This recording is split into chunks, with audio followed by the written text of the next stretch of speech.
Welcome to my channel, Steve the Window Cleaner. Today we are going to talk about some window cleaning horror stories. And we're going to talk about two stories, and these were stories I wanted to share quite a long time ago. One of them I've talked about before a little bit. The other one I didn't talk about much because that was about a year and a half ago. First story that happened was I basically got chased out of a home for bending a blind. And this was at least 7 years ago in a house. Basically, this house had slider windows for all their windows. And I think when I pulled up to two blinds, and they had blinds for each slider, right? And they were like the tacky, cheap blinds.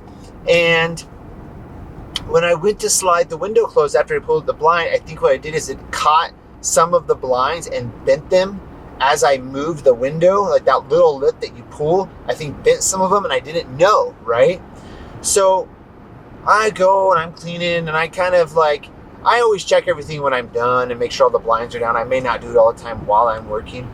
So I go and I'm cleaning, I clean that room and I hear this loud scream from the other room. This woman just screams bloody freaking murder. I'm thinking, oh my God, what the hell is going on? And I go into the room and she's lowered the blind. And yeah, about 5 of the blinds are just bent that way, right? Now, at this time, I probably wasn't the smartest person as far as how I, came about with these situations and dealt with them. So I got defensive very quick. At the time, I didn't have a lot of money. I was working for Fish. I knew they were going to take it out of my paycheck. So I was like, well, you didn't even let me go back and put the blinds down. Like you started going through and checking all my work right away, which is totally understandable. And I didn't have time to even get back in there and, check it out and tell you myself. And so I said, I don't really know if I did it or not. But inside I kind of knew like, oh, I probably did it. And I mean, the husband came up. The wife was behind the husband and she was just yelling, irate, walking back and forth. I mean, it was such a weird situation. Wound up, pretty much ran me out of the house. I wound up cleaning the rest of the outsides because the husband said, hey, if you want to finish the outsides, can finish the outsides. We'll pay you for that. But I already done all the insides and all they paid for is the outside. Here's the funny thing is right away I did call my boss at the time, let her know about it. She called him, kind of got figured out. I got wrote up about it at the place I worked at. And then at Fish. And then what happened after that? Oh, I had to clean the next door neighbor next. And so I did it.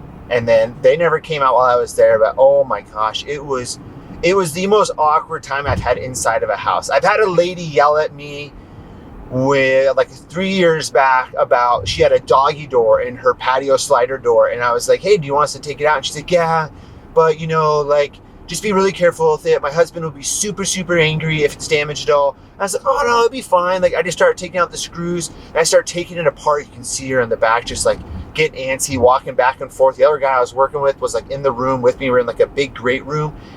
And she starts saying, well, just don't mess with it too much. And I'm like, oh, it's fine. Like we do this all the time. And so I asked Kevin, the guy I'm working with, I said, hey, can you help me real quick? And we're like kind of just messing with it, trying to get it out.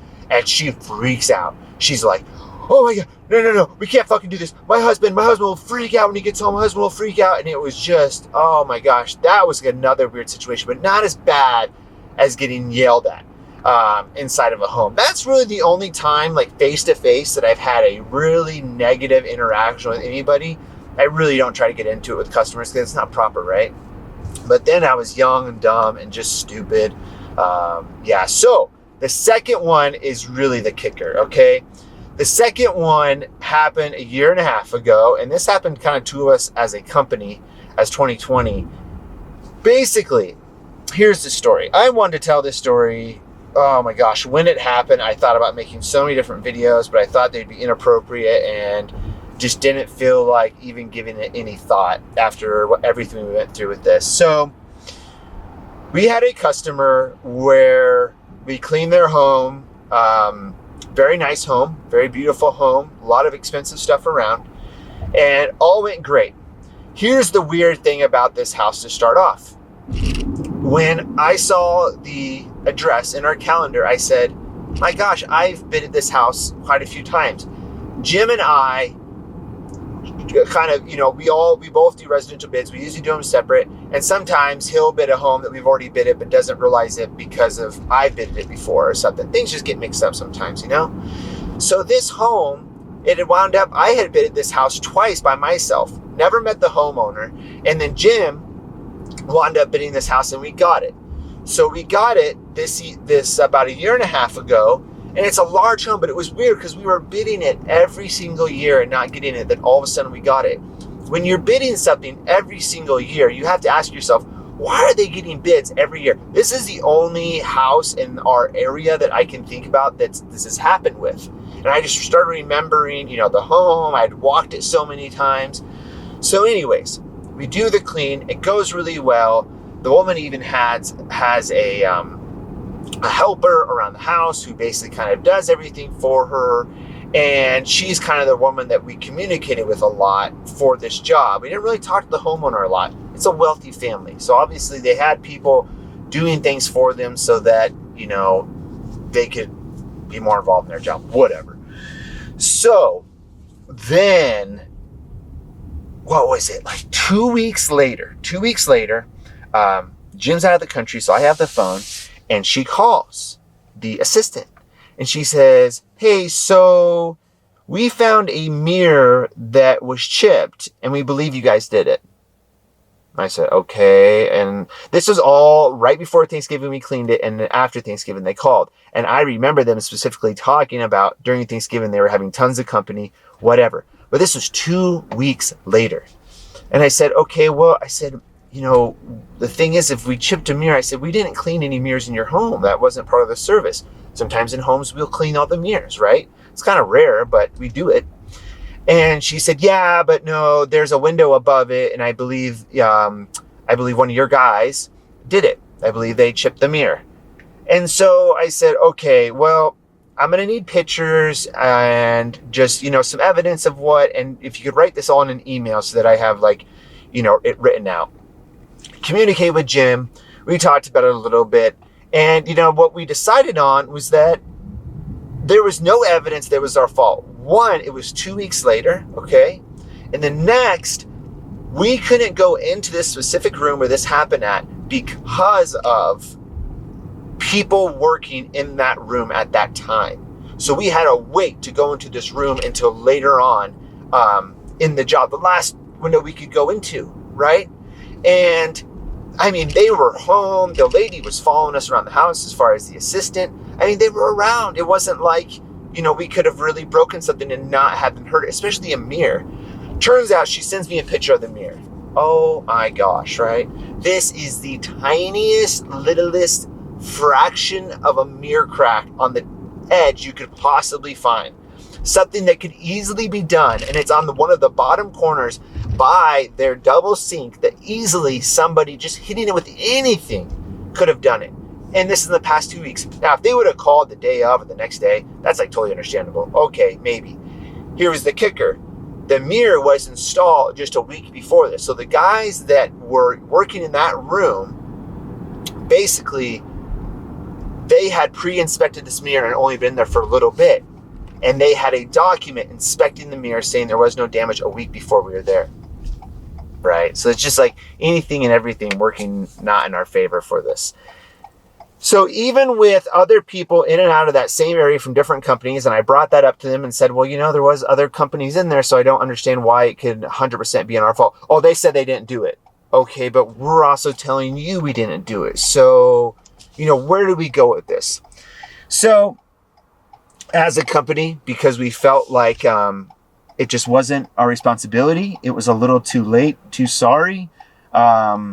There was just no evidence whatsoever saying that we did it.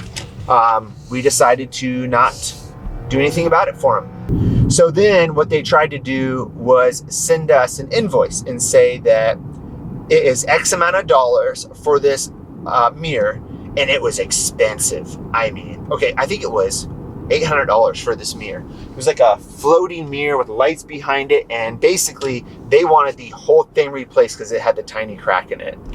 And we just said no. So they literally said to us, they said, okay, well, if you don't pay half of it, we are going to write reviews about your company everywhere. Everywhere social media we can do, we're going to do it. We said, fine, go ahead and do it. And they wrote horrible reviews on a lot of our business things. So it was really, really messed up. And we just responded by not even addressing this person. We just addressed our future or past customers or current customers that, you know, this is really the most difficult person we've ever dealt with. And, you know, there were email exchanges that went back and forth for a while. And it was just a horrible thing. And it sucked because basically what they were using as, you know, their ammo was writing crappy Google reviews about us. And that was the biggest horror story, I think, because it wasn't true. I don't even get it, you know. It was just one of those really, really odd situations that happened. And it's definitely the biggest horror story that I have seen during window cleaning. So there's my horror stories. If you have any questions about them, comment below. I'd love to hear your guys' horror stories as well in window cleaning, breaking windows. I once had a job where I literally broke a storm window on the last window of a job that turned out to be underbid, everything. But you know what was cool about it is the guy still wrote us a review because I told him about the cracked window. And I literally used his drill and was on drilling the storm. And when I drilled it back in, and he paid for the window and everything. So could have been a horror story, but it wasn't because the guy was so nice and cool. So anyways, we'll talk to y'all soon. Bye-bye.